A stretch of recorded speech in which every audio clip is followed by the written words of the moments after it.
En mi cumpleaños mi hermana derramó su copa encima de mi vestido, por creída y presumida, ridícula, me dijo, pero al otro día le llegó un mensaje de mi empresa, estás despedida, y cancelé la matrícula de su hijo. Me llamo Laura, y aunque ahora mi vida parece un sueño del que no quiero despertar, no siempre fue así. Crecí en una familia humilde, con mis padres, Richard y Rocío, y mi hermana menor, Adriana. Desde pequeñas, nuestras personalidades eran como el día y la noche. Yo siempre fui la responsable, la que soñaba con salir adelante, con construir algo grande. Adriana, por otro lado, vivía para el momento, siempre buscando la próxima aventura, la próxima fiesta, el próximo chico que le prometiera el mundo. Mientras yo estudiaba hasta altas horas de la noche, ella se escapaba por la ventana para ir a bailar. Mis padres siempre me veían como la esperanza de la familia, la que iba a llegar lejos. Y, aunque nunca lo dije en voz alta, sus palabras me llenaban de orgullo, pero también de presión. No me malinterpreten, amaba a Adriana. Era mi hermana, mi sangre, y aunque éramos tan diferentes, siempre quise lo mejor para ella. Pero sus decisiones, una tras otra, la llevaron por un camino que la alejó de los sueños que alguna vez tuvo. A los 22 años, se quedó embarazada de un hombre que desapareció tan pronto como supo la noticia. Su hijo, Daniel, llegó al mundo sin un padre, y Adriana, que siempre había sido tan libre, se encontró atrapada en una vida que no había planeado. Mis padres y yo hicimos todo lo posible por apoyarla. Richard y Rocío le daban dinero cuando podían, y yo, que ya empezaba a construir mi carrera, le ayudaba con lo que necesitaba, pañales, ropa para Daniel, incluso el alquiler de su pequeño apartamento. Con el tiempo, mi vida tomó un rumbo diferente. Estudié administración de empresas, trabajé duro y, a los 28 años, fundé mi propia compañía, una agencia de marketing digital que creció más rápido de lo que jamás imaginé. Además, había encontrado al amor de mi vida, Diego, un hombre que no solo me respaldaba, sino que también lograba sacarme sonrisas y recordarme a diario lo hermosa que podía ser la vida. Con él tuve 2 hijos, Sofía y Mateo, quienes se convirtieron en mi razón de existir. Sin embargo, no todo había sido perfecto. A pesar de mis logros, siempre cargué con una sombra en el corazón, mi relación con Adriana. A medida que mi vida mejoraba, la suya parecía desmoronarse más. Después de varios novios que la dejaron con promesas vacías, Adriana se quedó sola, criando a Daniel con la ayuda de mis padres y mía. Yo, queriendo tenderle una mano, le ofrecí un trabajo como recepcionista en mi empresa. No era un puesto importante, pero era estable, con un sueldo decente y horarios que le permitían estar con su hijo. También pagaba la matrícula de Daniel en una buena escuela privada y le daba algo de dinero cada mes para que pudiera cubrir sus gastos. Pensé que, con el tiempo, ella encontraría su propio camino, que mi ayuda le daría el impulso que necesitaba para salir adelante. Pero me equivoqué. Con los años, empecé a notar un cambio en Adriana. Al principio, eran pequeños detalles, un comentario sarcástico cuando mencionaba un logro de mi empresa, una mirada de desprecio cuando hablaba de mis planes con Diego y los niños, o un suspiro exagerado cuando le contaba algo bueno que me había pasado. Intenté ignorarlo, pensando que quizás estaba pasando por un mal momento. Después de todo, ser madre soltera no es fácil, y yo quería creer que su actitud era solo una fase. Pero los comentarios se volvieron más frecuentes, más afilados. Una vez, mientras almorzábamos en casa de mis padres, dije que estaba emocionada porque mi empresa había cerrado un contrato importante con una marca internacional. Adriana soltó una risa seca y dijo, «Qué bueno, Laura, siempre tan perfecta, ¿no? Algunos no tenemos tanta suerte». Todos en la mesa se quedaron en silencio, y yo solo sonreí, tratando de no darle importancia. Pero por dentro, sus palabras me dolieron. Intenté hablar con ella, preguntarle si algo andaba mal, si necesitaba más ayuda o simplemente desahogarse. Pero cada vez que lo intentaba, ella cambiaba el tema o actuaba como si todo estuviera bien. «No te preocupes, Laura, estoy bien», decía con una sonrisa que no llegaba a sus ojos. Pero yo sabía que no era cierto. La envidia, ese veneno silencioso, se había instalado en su corazón, y yo, sin querer, me había convertido en el blanco de su resentimiento. Todo llegó a un punto crítico en mi cumpleaños número 30. Quería que ese día fuera especial, inolvidable. Había trabajado tanto, había superado tantas cosas, que sentía que merecía celebrar a lo grande. Organicé una fiesta espectacular en un salón de eventos que parecía sacado de un cuento de hadas. Había luces colgantes, mesas decoradas con flores frescas, un pastel de 3 pisos y un DJ que tocaba las canciones que me hacían bailar desde niña. Invité a toda la familia, mis padres, Richard y Rocío, mis abuelos, tíos, primos, y, por supuesto, a Adriana y Daniel. Mis hijos, Sofía y Mateo, estaban emocionados, corriendo por el salón con sus primos, mientras Diego se aseguraba de que todo estuviera perfecto. Para la ocasión, me compré un vestido que era un sueño. Era un diseño elegante, de un blanco perla que brillaba bajo las luces, con detalles delicados que me hacían sentir como una reina. Había costado $2000, una extravagancia que rara vez me permitía, pero era mi día, y quería sentirme especial. Cuando me miré al espejo antes de salir de casa, Diego me abrazó por detrás y me dijo: «Estás radiante, mi amor. Este es tu momento». Y yo, con una sonrisa que no me cabía en el rostro, le creí. La fiesta empezó como un sueño. La gente reía, bailaba, comía los exquisitos platillos que había elegido con tanto cuidado. Cantamos el feliz cumpleaños, partimos el pastel, y los niños corrieron a jugar mientras los adultos charlaban. Todo era perfecto. Mis padres me abrazaron, diciéndome lo orgullosos que estaban de mí. Mis amigos brindaron por mi éxito, y Diego dio un discurso tan hermoso que me hizo llorar de felicidad. Pero entonces, llegó el momento del brindis general, cuando todos los invitados levantarían sus copas para desearme lo mejor. Uno por uno, mis seres queridos fueron tomando el micrófono para decir unas palabras. Mi papá, Richard, habló de cómo siempre supo que yo llegaría lejos. Mi mamá, Rocío, lloró mientras decía que era la hija que cualquier madre soñaría tener. Mis amigos y primos hablaron de mi esfuerzo, de mi bondad, de cómo mi empresa había cambiado la vida de tantas personas. Y entonces, llegó el turno de Adriana. La vi tomar el micrófono con una sonrisa que no me gustó. Había algo en su mirada, una chispa que no era de alegría, sino de algo más oscuro. Se acercó a mí, con su copa de vino tinto en la mano, y todos los ojos estaban sobre nosotras. Esperé sus palabras, esperando que, por una vez, pudiera dejar de lado su resentimiento y decir algo bonito. Pero no dijo nada. En cambio, levantó su copa, y en un movimiento rápido, deliberado, la inclinó hacia mí. El vino tinto cayó como una cascada sobre mi vestido blanco, manchándolo por completo. El salón se quedó en silencio, el aire se volvió pesado, y yo sentí como si el mundo se detuviera. Antes de que pudiera reaccionar, Adriana habló, su voz cargada de veneno: «Eso te pasa por creída y presumida, ridícula. Siempre echándome en cara tu vida perfecta, con tu empresa, tu esposo y tus hijos felices. Me tienes harta». El shock me paralizó.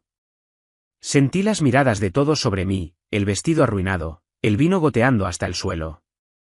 Mi corazón latía con furia, pero también con una tristeza profunda. ¿Cómo podía mi propia hermana hacerme esto? Después de todo lo que había hecho por ella, el trabajo en mi empresa, la matrícula de Daniel, el dinero que le daba mes tras mes. Todo eso, y ella me odiaba tanto como para humillarme frente a todos en mi día especial. Adriana, dije, tratando de mantener la calma, aunque mi voz temblaba, ¿cómo te atreves? Te he ayudado en todo. Pago la escuela de Daniel, te di un trabajo, te doy dinero para que no te falte nada. Y así me pagas. Ella soltó una risa amarga, sus ojos brillando con rabia. Oh, qué generosa, Laura. Siempre la salvadora, siempre la perfecta. ¿Crees que quiero tu caridad? Odio tu vida perfecta mientras yo tengo que criar a mi hijo sola, sin nada. No podía creer lo que escuchaba. La gente murmuraba, algunos intentaban acercarse para calmar la situación, pero Adriana ya había cruzado una línea. Sin decir otra palabra, se dio la vuelta y salió del salón, dejando un silencio ensordecedor detrás de ella. Mi mamá, Rocío, se acercó a mí, con lágrimas en los ojos, y me abrazó. No dejes que esto te arruine el día, hija, susurró. Y aunque quería seguir su consejo, algo dentro de mí se rompió. Me limpié lo mejor que pude, cambié mi vestido por uno que una amiga me prestó, y continué con la fiesta. No quería que el veneno de Adriana empañara mi noche. Bailé, reí, brindé con los que me querían de verdad. Pero por dentro, la rabia y la decepción crecían. Esa noche, mientras Diego y yo regresábamos a casa, tomé una decisión. Adriana había ido demasiado lejos, y yo no iba a permitir que siguiera lastimándome. A la mañana siguiente, me senté en mi oficina, con el corazón aún pesado por lo que había pasado. Abrí mi computadora y redacté un correo breve, pero firme, dirigido a Adriana. Adriana, después de lo que hiciste anoche, he decidido que no puedes seguir trabajando en mi empresa. Estás despedida. Pasa por tu liquidación esta semana y no regreses. Envié el correo sin dudarlo. Luego, llamé al Departamento de Recursos Humanos y les di instrucciones para cancelar cualquier pago que se le hacía a Adriana. Finalmente, contacté la escuela de Daniel y cancelé su matrícula. No fue una decisión fácil. Daniel era un buen niño, y una parte de mí sentía culpa por él. Pero Adriana había elegido su camino, y yo no podía seguir sosteniendo a alguien que me despreciaba tanto. No pasó ni una hora desde que envié el correo cuando mi teléfono comenzó a vibrar sin parar. Miré la pantalla y vi el nombre de Adriana parpadeando. Por un momento, dudé en contestar.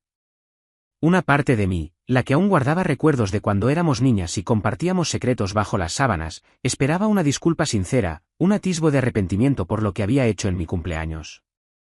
Pero otra parte, la que aún sentía el ardor de la humillación, sabía que no sería así. Tomé una respiración profunda, apreté el teléfono con fuerza y contesté. ¿Laura? ¿Cómo te atreves a hacerme esto? Su voz era un torbellino de furia, apenas contenida, y sus palabras salieron disparadas como balas. Eres una exagerada. Era solo un vestido. ¿Por un pedazo de tela me despides y me dejas sin nada? No puedes hacerme esto. Sus palabras me golpearon como un puñetazo. ¿Solo un vestido? ¿Eso era todo lo que veía en lo que había hecho? La rabia que había estado conteniendo desde la noche anterior comenzó a hervir en mi pecho, pero me obligué a mantener la calma. Quería que escuchara cada palabra que tenía para decir. Adriana, respondí, mi voz fría, pero firme como una roca, no fue solo un vestido. Fue mi cumpleaños, un día que planeé con tanto cuidado, un día que quería que fuera especial. Te paraste frente a toda mi familia, frente a mis amigos, frente a mis hijos, y me humillaste. Derramaste tu copa de vino en mi vestido de $2000 y me llamaste creída, presumida, ridícula. ¿Y sabes qué? No es solo por el vestido. Es por todo lo que he hecho por ti, y cómo me lo has pagado. Hizo una pausa, y por un segundo pensé que reflexionaría, que entendería la gravedad de sus acciones. Pero entonces soltó una risa amarga, tan cortante que casi pude sentirla a través del teléfono. ¿Todo lo que has hecho por mí? ¿Crees que no sé que me das limosnas para sentirte mejor contigo misma? Me das un trabajo de recepcionista como si fuera un favor, pagas la escuela de Daniel como si fuera tu caridad, me das dinero como si fuera una mendiga. Odio tu vida perfecta, Laura. Odio que tengas todo mientras yo no tengo nada. Sus palabras eran como cuchillos, cada una clavándose más profundo. Sentí una mezcla de incredulidad y dolor, pero también una claridad que nunca había tenido antes. Durante años, había ignorado las señales, había justificado sus comentarios hirientes, sus miradas de desprecio, porque era mi hermana y quería ayudarla. Pero ahora, escuchándola gritar, entendí que su envidia no era solo un mal momento. Era un veneno que la había consumido por completo, y yo ya no estaba dispuesta a ser su víctima. ¿Sabes qué, Adriana?, dije, mi voz ahora temblando, no de tristeza, sino de una furia contenida que por fin dejaba salir. Te di un trabajo cuando nadie más te quería contratar porque nunca terminaste ni un curso, ni una carrera. Pago la escuela de Daniel para que tenga una educación que tú no puedes darle. Te doy dinero cada mes para que no te corten la luz o el agua, para que no te echen de tu apartamento. ¿Y qué recibo a cambio? Tu resentimiento, tu odio. Anoche cruzaste una línea que no voy a perdonar. Me humillaste frente a todos, y no voy a seguir sosteniendo a alguien que me desprecia. No me hagas esto, Laura, por favor. Su tono cambió de repente, pasando de la furia a la súplica. Escuché un sollozo al otro lado de la línea, y por un instante, mi corazón se ablandó. Recordé a la Adriana de antes, la que me seguía a todas partes cuando éramos niñas, la que me pedía que le trenzara el cabello, la que me hacía reír con sus ocurrencias. Pero esa Adriana ya no existía. La persona al otro lado del teléfono era alguien que había dejado que la envidia la definiera. No, Adriana, dije, endureciendo mi voz para no ceder. Ya no puedo seguir cargando con tus errores. Daniel es tu hijo, no el mío. Ese trabajo era una oportunidad que te di, y la tiraste por la borda. No voy a seguir ayudando a alguien que me odia por lo que he logrado con mi esfuerzo. No te odio, Laura, no es eso, gritó, su voz quebrándose. Es que no es justo. Tú tienes todo, una empresa, un esposo que te adora, 2 hijos perfectos, una casa enorme. Y yo solo tengo a Daniel, y ni siquiera puedo darle lo que se merece. ¿No entiendes lo que es vivir así? ¿Sentirte un fracaso mientras todos te comparan con tu hermana perfecta? Sus palabras me detuvieron por un momento. Por primera vez, escuché un atisbo de verdad en su voz, una vulnerabilidad que no había mostrado antes. Pero no era suficiente. No después de lo que había hecho. Lo entiendo, Adriana, respondí, más suave, pero sin ceder. Entiendo que tu vida no es fácil, y lo siento por ti. Pero eso no te da derecho a destruirme, a humillarme, a tratarme como si yo fuera la culpable de tus decisiones. Tú elegiste tu camino, y yo el mío. Y ahora, tú vas a vivir con las consecuencias de lo que hiciste anoche. Colgué el teléfono antes de que pudiera responder. Mi mano temblaba, y sentí un nudo en la garganta. Bloqueé su número inmediatamente, porque sabía que si seguía escuchándola, si seguía dejando que sus súplicas me alcanzaran, podría flaquear. Y no podía permitírmelo. No esta vez. Esa misma tarde, mis padres vinieron a mi casa. Rocío, mi mamá, tenía los ojos enrojecidos, y Richard, mi papá, parecía más serio de lo habitual. Sabía que habían hablado con Adriana, y me preparé para lo que venía. Laura, hija, empezó mi mamá, sentándose en el sillón de mi sala con un suspiro pesado.